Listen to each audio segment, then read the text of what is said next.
अरे झूठ बोले विषधर काटे, अकाल विषधर से डरियो।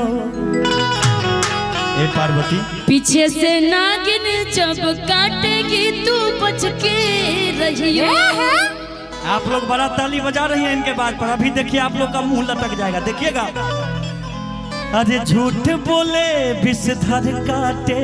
अच्छा, ये धरती टिका हुआ किस पे?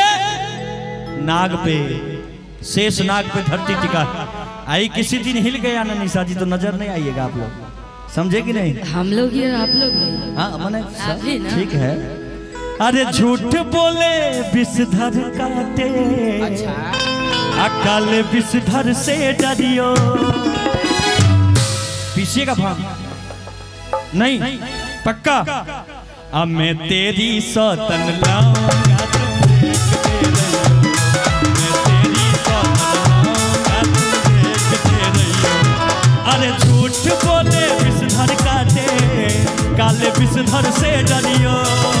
झूठ बोले विषधर काटे, काले विषधर से डरियो।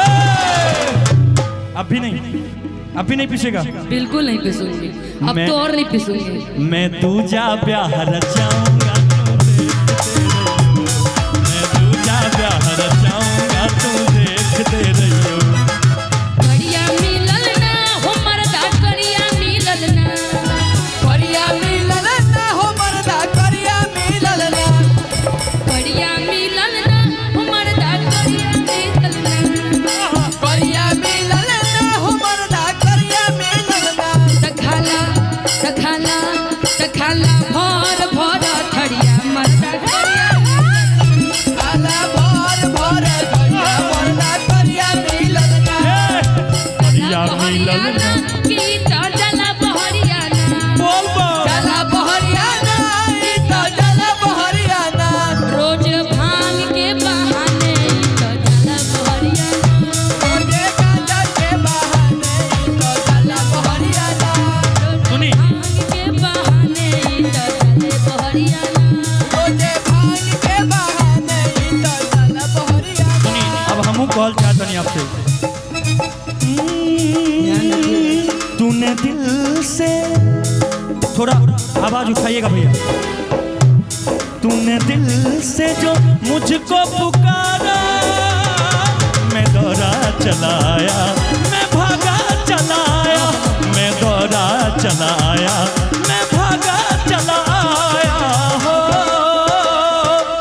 मान गईले हो कि भोले मान गईले हो, अच्छा मान गईले हो कि भोले धन्यवाद। मान गईले हो।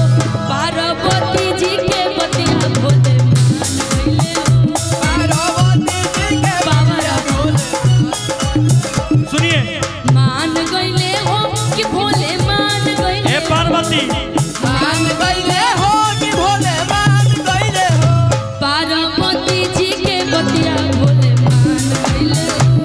पार्वती जी के बतिया भोले मान गईले हो। सुनी, लेकिन हम भी कहना चाहते हैं आपके लिए,